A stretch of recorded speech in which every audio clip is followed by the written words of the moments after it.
ஓம் ஸ்ரீராம ராம ராமேதி ரமே ராமே மனோரமே சகசிரநாம தத்துல்யம் ஸ்ரீராம நாம வராணனே. உலகம் யாவையும் தாமுழா வாக்கலும் நிலைபெறுத்தலும் நீக்கலும் நீங்களா அழகிலா விளையாட்டுடையார் அவர் தலைவர் அன்னவர் கேசரன் நாங்களே. எத்திர எத்திர ரகுநாத கீர்த்தனம் தத்திர தத்திர கிருத்தமாஸ்தகாஞ்சலிம் வாஷ்பவாரி பரிபூர்ணலோச்சனம் மாருதிம் நமது ராட்சசாந்தகம். அஞ்சிலே ஒன்று பெற்றான் அஞ்சிலே ஒன்றை தாவி அஞ்சிலே ஒன்று ஆறாக ஆரியர்க்காக ஏகி அஞ்சிலே ஒன்று பெற்ற அணங்கை கண்டு அயலாரூரில் அஞ்சிலே ஒன்றை வைத்தான் அவன் எம்மை அழித்துக் காப்பான். இன்னைக்கு நம்ம கம்பராமாயணத்துல பாலகாண்டத்துல திருஅவதார படலத்துல 43வது பாட்டு பார்க்க போறோம். இன்ன பல்பகல் இறந்த பின் திருநல் நுதல் மடந்தையர் நவையில் மாதவன் தன்னை எம்மிடத்தினும் சார்தல் வேண்டும் என்று அன்னவர் தொழுதலும் அவரோடு ஏகினான். இதுதான் பாட்டு. இப்ப பதம் பிரிச்சு பொருள் பார்க்கலாம். இன்ன பல்பகல் இறந்த பின், இவ்வாறு பல நாட்கள் சென்ற பின், திருநல் நுதல் மடந்தையர் அழகிய நல்ல நெற்றியை உடைய அப்பெண்கள் நவையில் மாதவன் தன்னை குற்றமில்லாத சிறந்த தவத்தை உடைய அக்கலைக்கொட்டு முனிவனை எம்மிடத்தினும் சார்தல் வேண்டும் என்று எங்கள் இருப்பிடத்திற்கும் தாங்கள் எழுந்தருள வேண்டும் என்று கூறி அன்னவர் தொழுதலும் அம்மகளிர் வணங்கி வேண்டிட அவரோடும் ஏகினான். அம்முனிவனும் அவர்களுடன் சென்றான். இப்ப நம்ம இந்த பாட்டுல இருக்கக்கூடிய நயங்களை பார்க்கலாம். இன்ன பல்பகல் இறந்த பின் அப்படின்னு வர்ற இடத்துல இன்ன அப்படின்னா இந்த விதமாக நான் ஏற்கனவே சொல்லியிருக்கேன். அதாவது 219வது பாட்டுல விலங்கையனா புரிந்து இருந்தவர் இவர் என இணைய செய்தனர். இப்ப இன்னென்ன மாதிரி பின்வருமாறு செய்தார்கள் அப்படின்னு நம்ம இணைய அப்படின்ற அர்த்தத்துல பார்த்தோம்ல. அந்த மாதிரி இன்ன பல்பகல் இறந்த பின் இப்ப இந்த விதமாக பல இந்த இடத்துல பகல் அப்படிங்கிறது நாளை குறிக்குது. பல்பகல் இறந்த பின், இறத்தல்னா கழிந்தல் அப்படின்னு ஒரு அர்த்தம் இருக்கு. அதனால இந்த மாதிரி நிறைய நாள் போனதுக்கு அப்புறம் அப்படின்னு எந்த மாதிரி நம்ம போன பாட்டிலேயே பார்த்தோம். அதாவது மா, பலா, வாழை, தேங்காய் இதெல்லாம் எடுத்துக்கொண்டு அப்பப்போ விபாண்டகர் இல்லாத பொழுது இந்த பெண்கள்லாம் கொண்டு போய் கொடுத்தாங்க அப்படின்னு. அந்த மாதிரி நிறைய நாள் கழிஞ்சதுக்கு அப்புறம் அப்படின்னு சொல்ல வர்றாரு கம்பர். திருநல் நுதல் மடந்தையர். திரு அப்படிங்கிற சொல்லுக்கு நிறைய அர்த்தம் இருக்கு. நான் ஏற்கனவே சொல்லியிருக்கேன்னு நினைக்கிறேன். அதாவது லக்ஷ்மி, அப்புறம் அழகு, பாக்கியம், தெய்வத்தன்மை, நல்வினை, மாங்கல்யம், அப்புறம் தலை அணி வகை, ஒரு அணிகலன், இந்த மாதிரி நிறைய அர்த்தம் இருக்கு. இந்த இடத்துல அழகு அப்படிங்கிற பொருள்ல தான் வருது. நம்ம திருமுகம் அப்படின்னு சொல்லுவாங்க. திருமுகம்னா அழகிய முகம்னு அர்த்தம். அந்த மாதிரி நுதல், இது தமிழ்தாய் வாழ்த்துல தக்க சிறு பிறை நுதலும் தரித்தனரும் திலகமுமே அப்படின்னு வருமே. அந்த மாதிரி நுதல்னா நெற்றின்னு அர்த்தம். அதனால திருநல் நுதல் மடந்தையர் அப்படின்னா அழகிய நல்ல நெற்றியை உடைய அந்த பெண்கள். இந்த இடத்துல நம் மடந்தையர் அப்படின்னு ஏற்கனவே 220வது பாட்டுல முறுக்கு இதழ் மடந்தையர் அப்படின்னா ரொம்ப செக்கச்சவேர்னு இருக்கக்கூடிய உதடுகளை கொண்டுள்ள பெண்கள் அப்படின்னு அர்த்தம் பார்த்தோம்ல. பெண்களையே ஏன் மடந்தையர், அதாவது மடந்தைன்னு ஏன் சொல்றோம் அப்படின்னா, நம்ம பெண்களை 7 வகையா, அதாவது அவங்க பருவத்துக்கு ஏத்த மாதிரி 7 விதமா சொல்றது. பேதை, பெதும்பை, மங்கை, மடந்தை, அறிவை, தெரிவை, பேரிளம்பெண் அப்படின்னு பிரிக்கக்கூடிய பிரிவுல மடந்தைன்னு நான் ஏற்கனவே சொல்லியிருக்கேன். 14ல இருந்து 19 வயசு பெண்களை மடந்தைன்னு சொல்லுவாங்க அப்படின்னு. அந்த மடந்தைங்கிறது மடம் அப்படிங்கிற சொல்லு, மடமை அப்படிங்கிற சொல்லுல இருந்து வந்திருக்கு. அந்த மடமை, மடம் அப்படிங்கிற சொல்லுக்கு நிறைய அர்த்தம் இருக்கு. இப்ப உதாரணத்துக்கு மடத்தனமா இருக்கு நீ பண்றது அப்படின்னா, அந்த இடத்துல மடத்தனம்ங்கிறது அறியாமையை வெளிப்படுத்தக்கூடிய அர்த்தத்துல வருது. இதை தவிர இப்ப திருவாவடுதுறை மடம், ஸ்ருங்கேரி மடம் அப்படின்னு சொல்றது ஒரு நைஷ்டிக பிரம்மச்சாரிகள் அல்லது சன்னியாசிகள், ஆச்சாரியர்கள் வாழக்கூடிய ஒரு இடத்த மடம் அப்படின்னு சொல்லுவாங்க. இதையும் தவிர இப்போ இது என்ன மடமா அப்படின்னு கேட்டா, இது என்ன சத்திரமா இல்லாட்டி சாவடியா அப்படின்னு நம்ம சொல்றோம்ல. அதனால சத்திரம், சாவடி அப்படின்னு அர்த்தம் இருக்கு. இதெல்லாம் தவிர கோயில், இடம், ரதம், இந்த மாதிரி நிறைய அர்த்தம் இருக்கு. இது எல்லாத்தையும் தவிர மடம் அப்படின்னா இளமைன்னு ஒரு அர்த்தம் இருக்கு. அந்த அர்த்தத்துலதான் இளம் பெண்கள், 14ல இருந்து 19 வயசு அப்படிங்கறதுனால இளம் பெண்கள் அப்படிங்கிற அர்த்தத்துல மடந்தையர். பொதுவாவே இளம் பெண்களும் அந்த பருவத்துல இருக்கணும்னு அவசியம் இல்ல. பொதுவாவே இளம் பெண்களை மடந்தையர் அப்படின்னு சொல்லுவாங்க. அந்த அர்த்தத்துலதான் இங்க வருது.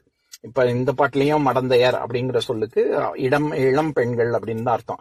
ஏன் இந்த வேறுபாடு நமக்கு தெரியணும்னா, இப்ப பெண்களை 4 பெண்களுடைய குணங்கள் அச்சம், மடம், நாணம், பயிர்ப்பு அப்படின்னு சொன்னா, அந்த இடத்துல மடத்தனமா இருக்கக்கூடிய பெண்கள் அப்படின்னு அப்படி அர்த்தம் பண்ணக்கூடாது. நான் ஏற்கனவே சொல்லியிருக்கேன்னு நினைக்கிறேன், இருந்தாலும் இன்னொரு தடவை சொல்றேன். அந்த இடத்துல மடம் அப்படிங்கிறது தனக்கு ஒரு விஷயம் தெரிஞ்சாலும் தெரிஞ்ச மாதிரி காமிச்சிக்காம இருக்கிற குணம் அப்படின்னு அர்த்தம். அது ஏன் முக்கியம் அப்படின்னா, இப்ப சபையில வந்து இப்ப அடக்கி வாசிக்கிறதுன்னு சொல்றோம்ல, அது சபையில நமக்கு வந்து நமக்கு தெரிஞ்சா கூட தெரியாத மாதிரி சொன்னா வேற ஒரு பெர்ஸ்பெக்டிவ், வேற ஒரு ஆன்றோர்கள் ஏதாவது ஒரு விஷயம் சொல்லும் போது அவங்களுடைய கண்ணோட்டம் என்ன அப்படிங்கிறது நமக்கு தெரிய வரும். நம்ம முன்னாடியே நம்ம பேசினோம்னா சரி அப்படின்னு சொல்லி அவங்க அமைதியா இருந்துருவாங்க. அதனால மத்தவங்க என்ன நினைக்கிறாங்க அதனாலதான் ராஜா எல்லாம் எப்பவுமே தீர்ப்பு, ராஜாவா இருந்தாலும் சரி ஜட்ஜா இருந்தாலும் சரி எல்லாருமே முடிஞ்ச வரைக்கும் மத்தவங்க சொல்றதை கேட்டுட்டு தன்னோட கருத்தை வெளியில சொல்லவே மாட்டாங்க. மத்தவங்களுடைய கருத்து எல்லாத்தையும் கேட்டுட்டு கடைசியில தான் அவங்க தங்களுடைய கருத்தை சொல்லுவாங்க. அந்த குணத்தை தான் அச்சமடம் நாணம் பயிர்ப்புல வர்ற மடம்ங்கிற குணம், அந்த மடம்ங்கிறது அதை குறிக்குது. அதனால இந்த வித்தியாசம் நமக்கு தெரிஞ்சுக்கணும். அதே மாதிரி நவையில் மாதவன் தன்னை அப்படின்னா குற்றமில்லாத சிறந்த தவத்தை உடைய கலைக்கோட்டு முனிவன் அப்படின்னு பார்த்தோம்ல. அந்த இடத்துல நவை அப்படிங்கிற சொல் நவு அப்படிங்கிற சொல்லுல இருந்து வந்திருக்கு. நவுன்னா குற்றம் இல்லாட்டி தண்டனைங்கிற பொருள். இப்ப உதாரணத்துக்கு நாலடியார்ல பொருட்பால்ல துன்பையல்ல மானம் அப்படிங்கிற பகுதியில இருக்கக்கூடிய ஒரு செய்யுள், அதாவது 295வது பாடல், அதை படிக்கிறேன் கேளுங்க. பாவமும் ஏனை பழியும் படவருவ சாயினும் சான்றவர் செய்கலார் சாதல் ஒரு நாள் பொழுதை துன்பம் அவை போல் அருணவை ஆற்றுதல் இன்று அப்படிங்கிறது தான் பாட்டு. அதுல பாவமும் ஏனை பழியும் பட வருவ, நான் ஏற்கனவே போன பாட்டிலேயே அதுக்கு முந்தின பாட்டிலேயோ சொல்லியிருக்கேன்ல, திருக்குறள்ல ஒரு அதிகாரம் இது பசப்புரு பருவரல் அப்படின்னா பருவரல் அப்படின்னா துன்பம் அப்படின்னு. அந்த மாதிரி இங்க பாவமும் ஏனை பழி, பாவமும் மற்றும் பழி இந்த மாதிரியான செயல்களை சால்புடையவர்கள் மாட்சிமை பெற்ற சான்றோர்கள் அவங்க செய்ய மாட்டாங்க. ஏன்னா சாதல் ஒரு நாள் பொழுதை துன்பம், அது வந்து இறந்து போறதுங்கிறது ஒரு நாள் துன்பம் தான். ஆனா இப்பேற்பட்ட குற்ற பாவத்தையும் பழியையும் கொடுக்கக்கூடிய அருநவை ஆற்றுதல், அப்பேற்பட்ட குற்றங்களை செய்தல் உயிர் இருக்கிற வரைக்கும் எல்லா நாளுமே வேதனையை கொடுக்கும் அப்படின்னு இந்த பாட்டுல வரும். எதுக்கு இதை சொல்ல வரேன், இந்த இடத்துல அருநவை ஆற்றுதல் அப்படிங்கிற இடத்துல நவை அப்படின்னா குற்றம்னு அர்த்தம். அந்த மாதிரி நம்ம இந்த பாட்டுல நவையில் மாதவன் தன்னை, குற்றமில்லாத நவையில், குற்றம் இல்லாத கலைக்கோட்டு முனிவன் அப்படின்னு. கலைக்கோட்டு முனிவனா மாதவன் அப்படின்னு சொல்றாரு. மாதவன் அப்படிங்கிறதுக்கு விஷ்ணுவோட பேரு. அதுக்கு நிறைய விதமா பொருள் சொல்லலாம். உதாரணத்துக்கு பத்ரிநாத்ல ஒரு ஒரு யாராலும் செய்ய முடியாத மேற்கொள்ளக்கூடிய விரதத்தை மேற்கொண்டவன் அப்படின்னு விஷ்ணுவுக்கு இன்னொரு பேரு. மிகப்பெரிய தவத்தில் இன்றும் இருப்பவன் அப்படின்னு, அது ஊழிக்காலம் வரைக்கும் தவம் செய்யக்கூடியவன் அப்படின்னு ஒரு கதை ஒண்ணு இருக்கு. அதுல மாதவன் அப்படின்னா மிகப்பெரிய தவத்தை செய்யக்கூடியவன் அப்படின்னு ஒரு அர்த்தம். மாதவ அப்படிங்கறத தவமா அப்படின்னு திருப்பி போட்டு, தவன்னா துணைவன் அர்த்தம், மான்னா அதாவது சாக்தர்கள் அவங்க வந்து லக்ஷ்மியின் துணைவன் அப்படின்னு தவமா அப்படின்னு அதை திருப்பி போட்டோம் அப்படியும் அர்த்தம் சொல்லலாம். இல்லாட்டி மதுரமானவன், ரொம்ப இனிமையானவன், அழகு பொருந்தியவன், ரொம்ப பேரழகன் அப்படிங்கிறதுக்கும் மாதவன் அப்படின்னு ஒரு அர்த்தம் இருக்கு. இந்த மாதிரி நிறைய அர்த்தம் இருக்கு. இந்த இடத்துல மாதவன் அப்படின்னு சொல்றது சிறந்த தவங்களை மேற்கொண்டவன், இந்த கலைக்கோட்டு முனிவனா சிறந்த தவங்களை மேற்கொண்டவன் அப்படிங்கிற பொருள்ல சொல்றாங்க.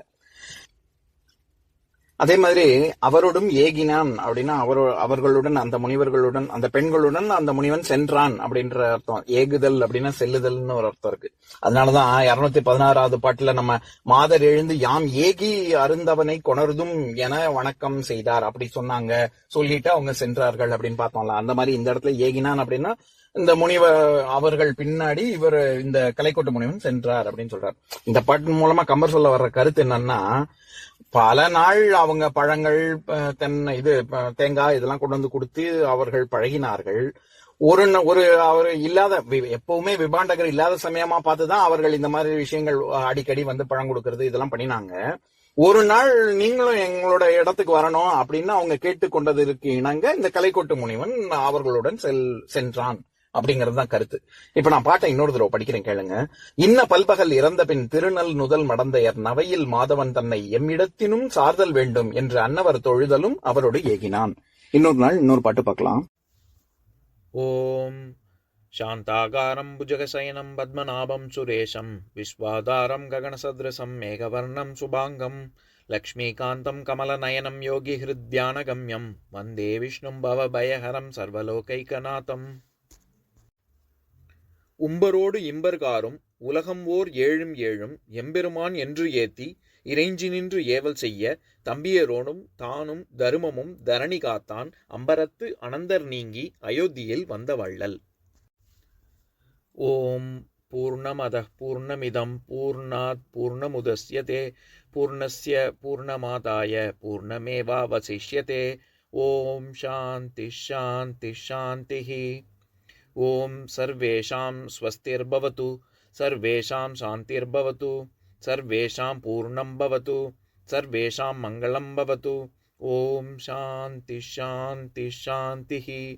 ஓம் சர்வே பவந்து சுகினः சர்வே சந்து நிராமயாः சர்வே பத்ராணி பஷ்யந்து மா கஷ்சித் துக்கபாக் பவேத். ஓம் சாந்தி சாந்தி சாந்திஹி.